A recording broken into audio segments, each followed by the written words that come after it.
on the dais and office bearers and dignitaries of Tarksheel Restless Society of Canada.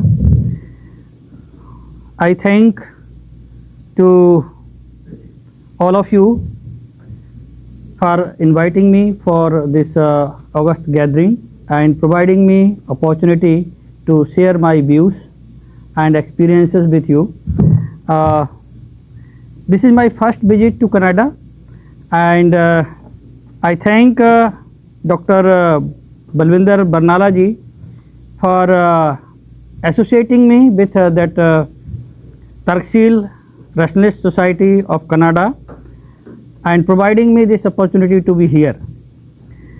I was quite surprised whether I talk in English or Hindi because I'm not fluent in Punjabi. So I will mix Hindi and English. And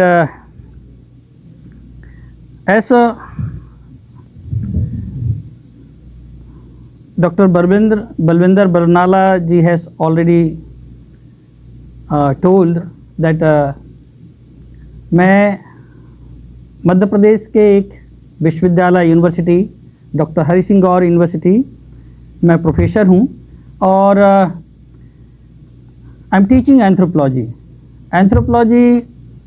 बहुत सारे लोगों को पता नहीं होगा, although I think all are learned here and they are quite aware about that subject, but anthropology is the subject which deals with human being.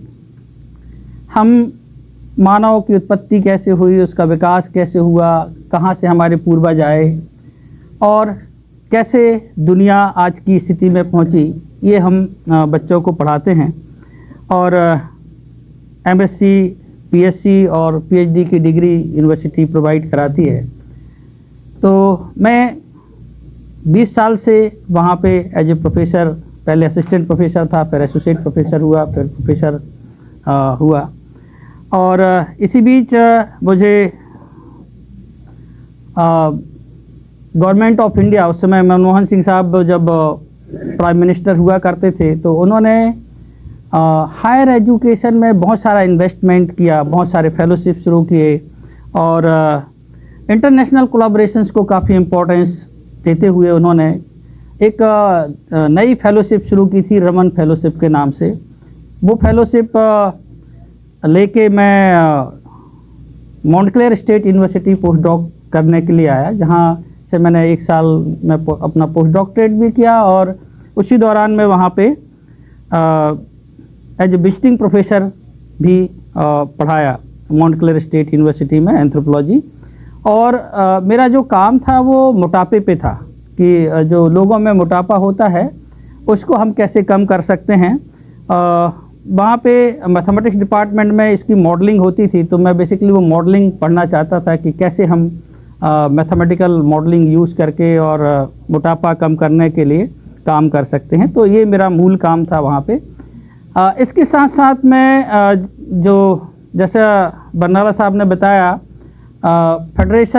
Indian federation of rationalist association, उससे भी मेरा जुड़ाव रहा और मैं समय समय पे जो कॉन्फ्रेंसेस है और अपनी लेखनी है उससे लोगों में साइंटिफिक थिंकिंग और रैशनलिस्ट थिंकिंग पहुंचाने के लिए अपनी बात कहता रहा और लिखता रहा।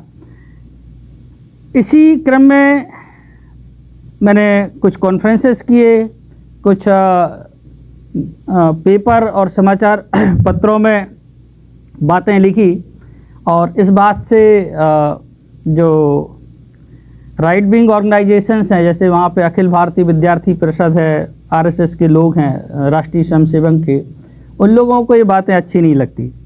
तो वो किसी तरह की साइंटिफिक डिस्कोर्स और डिस्कशन किसी यूनिवर्सिटी में होना नहीं देना चाहते और उसका नतीजा ये होता है कि बार बार कन्फ्लिक्ट होते हैं। यदि आप साइंटिफिक बातें करेंगे, वैज्ञानिक चिंतन की बात करेंगे, आप तर्क की बात करेंगे, तो वो नहीं चाहते कि विश्वविद्यालयों में, स्कूलों में, कॉलेजों में इस तरह की कोई बातचीत हो।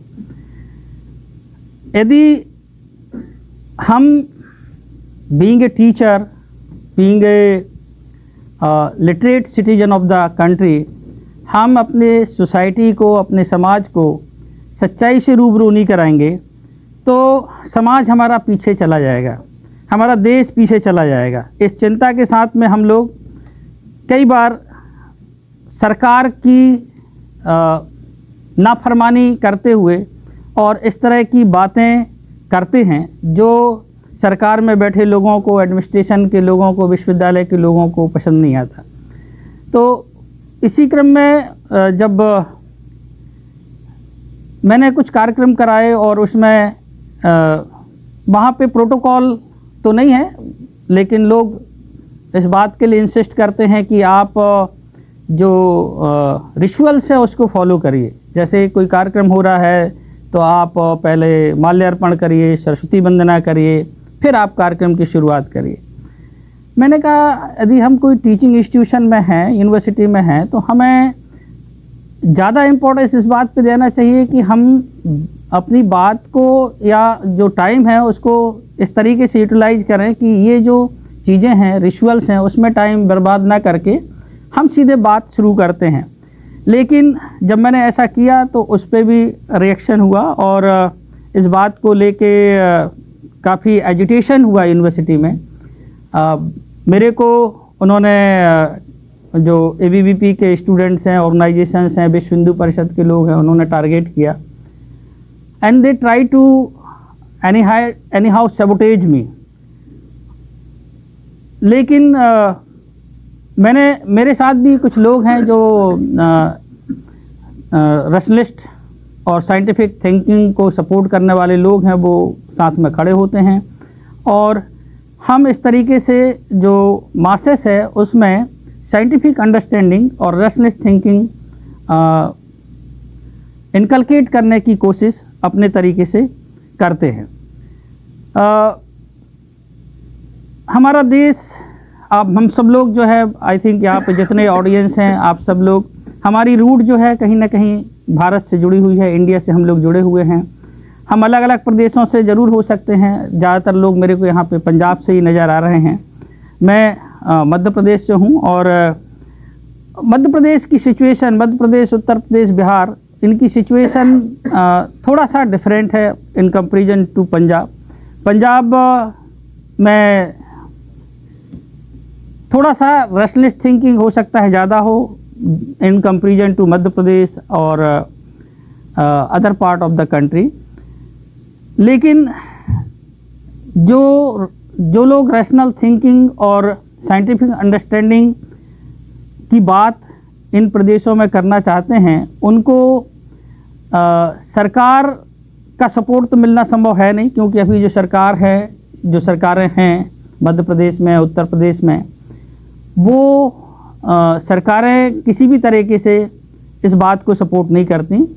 हमारा जो मेन थ्रस्ट है, जो गवर्नमेंट का थ्रस्ट होना चाहिए कि वो education, health, unemployment, production activities जैसे जो एग्रीकल्चर है उसको बढ़ावा ना देके वो कावड़ यात्रा पे ज़्यादा फूल बरसाने की कोशिश करते हैं।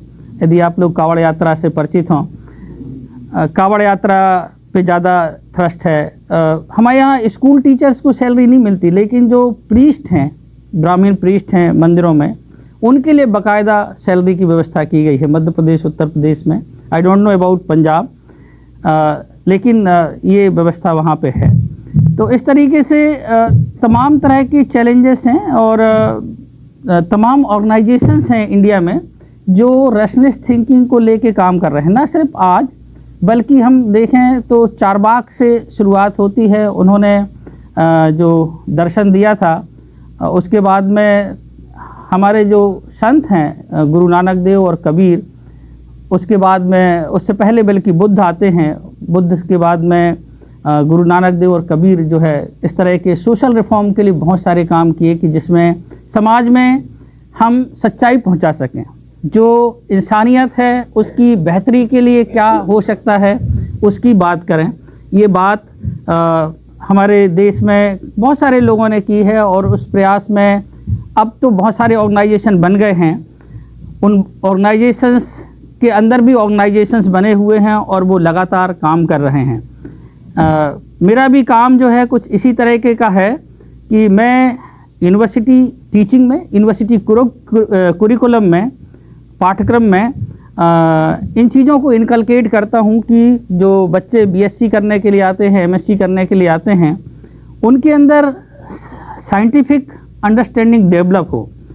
मैंने अपने चाइल्डहुड में पाया कि मेरा जन्म हिंदू परिवार में हुआ और मेरे जो माता पिता थे, मेरे जो दादी थी, वो सब जो रिचुअल्स हैं, हिंदू प्रैक्टिसेस हैं, वो करते थे। मैंने भी बचपन में वो सब किए। लेकिन जब मैं धीरे धीरे बड़ा हुआ तो मैंने देखा कि there are lot of conflict between what is being practised in the family and what is being taught in the school curricula. और जब बड़े हुए तो हमने रामायण और महाभारत की सीरियल देखी, टेलीविज़न सीरियल। उसमें भी लगभग वही बातें कही गई थी जो हमें घरों में बताई गई। लेकिन जब हम स्कूल कुरिकुला में पढ़ते तो हमें कुछ अलग देखने को मिलता। जैसे उसमें बताया गया कि जो दशरथ है, he was not capable in conceiving his queens. वो अपनी रानियों को गर्भवती करने में सक्षम नहीं थे, लेकिन उनके जो दरबारी संत थे उन्होंने उसका तरीका निकाला और उन्होंने यज्ञ कराया और खीर से रानियां गर्भवती हो गई। हमने तो स्कूल कुरिकुलम में पढ़ा कि खीर से कोई, खाने से कोई गर्भवती नहीं होता, बल्कि स्पर्म और ओवम के फर्टिलाइजेशन से बच्चा पैदा होता है। तो इस तरीके के जो अवैज्ञानिक बातें हैं, इरेशनल बातें हैं, वो सोसाइटी से कैसे रिड ऑफ हो, कैसे उसको दूर किया जाए, इसके लिए हम एक लेवल पे नहीं बल्कि कई लेवल पे काम कर रहे हैं। एक तो जनरल मासेस में थ्रू पब्लिक कन्वेंशन बात अपनी कहने की कोशिश करते हैं कि नहीं, राहु केतु नाम का कोई राक्षस नहीं है जिसकी वजह से ग्रहण होता है, सूर्य ग्रहण, चंद्र ग्रहण, सोलर एक्लिप्स, लूनर एक्लिप्स, बल्कि it's a phenomena of shadowing. मतलब एक ग्रह की परछाई दूसरे ग्रह पे पड़ने से ग्रहण होता है।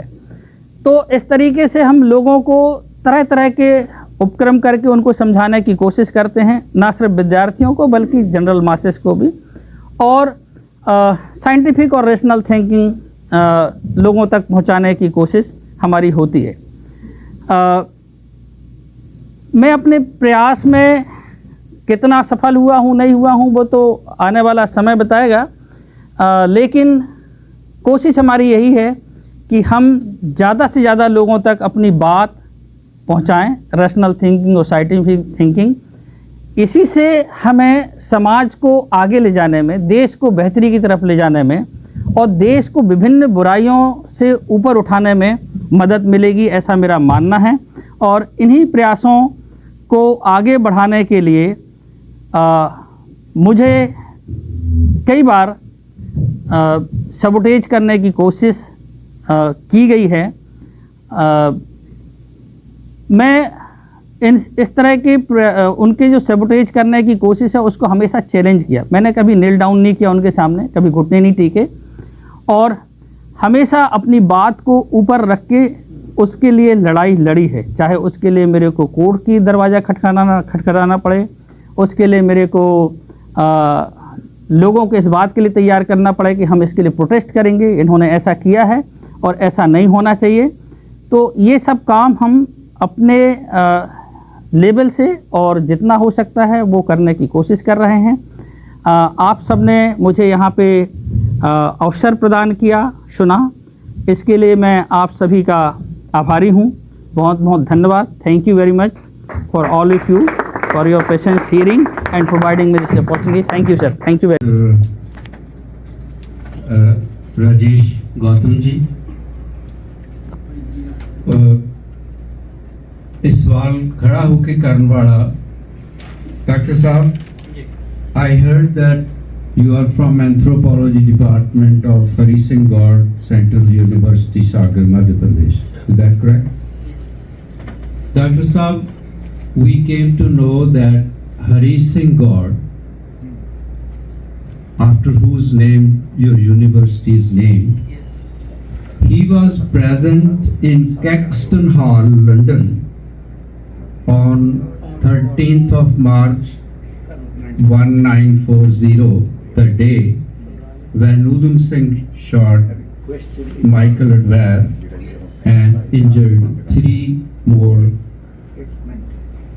ex-lieutenant governors. Have you ever heard anything on this issue? Is it available in written form? I have been informed that Hari Singh God, who was present in that episode, he has written something. Is that available in your university? If so, what? Any book form, any pamphlet form, any of your history department or any other department? If any written material is published, available, please let us know. You can answer this question standing here, please. Thank you very much. There are 2 questions. One is that one. I'm not aware about the things regarding whatever you have narrated, but definitely after returning I will find out if there is any record. I have your number and I will communicate to you. The second question is from audience regarding Darwin's theory about human origin and whether I agree with it or not, and if yes, whether human being evolved from monkey. So I say I'm very much agree with Darwin's theory of evolution. The thing is that it is not interpreted properly and it is not being understood properly. He never said that human being evolved from monkey. Rather, human being evolved from human-like ancestors. And we have common ancestor. We share common ancestor with monkey, chimpanzee, gorilla and human long back.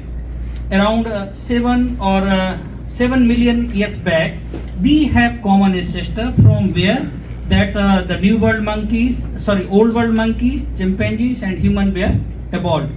So the story is half told. Sometimes we say we rationalist scientific thinkers, we question who came first, egg or chicken? What is the answer? Who came first? Chicken or egg? So answer is that first came unicellular organism. So egg is the first. Egg is unicellular. Then from unicellular, multicellular organism has evolved. So sometimes such kind of things are placed which make that the discussion some kind ridiculous, but it's not ridiculous. It's very interesting if you understand it in proper way with scientific notion. So that is my response. If you maybe agree or you can disagree also, and there can be further questions also.